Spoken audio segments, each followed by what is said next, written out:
আসছি ভাইরাকে একটু রান্না করে খাওয়াই।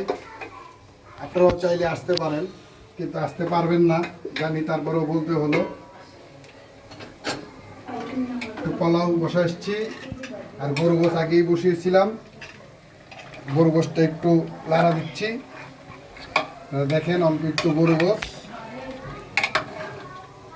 ভাইরা বললো, ভাইরা আজকে তুমি নিজের হাতে রান্না করো, তাই রান্না করছি। আপনারাও চাইলে দাওয়াত দিতে পারেন, রান্না করে খাওয়াবো। আর আমি রান্না করব, একদিন আপনাদের সবাইকে দাওয়াত দেবো ইনশাআল্লাহ। পোলাওর জন্য একটু পেঁয়াজ বেরেস্তা বানাচ্ছি, যেটা পোলাওতে দিলে খুব সুস্বাদু হয়, সুন্দর হয়। এই জন্য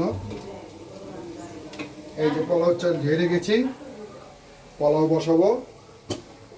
চাইলে আপনারা চলে আসতে পারেন, কোনো সমস্যা নাই।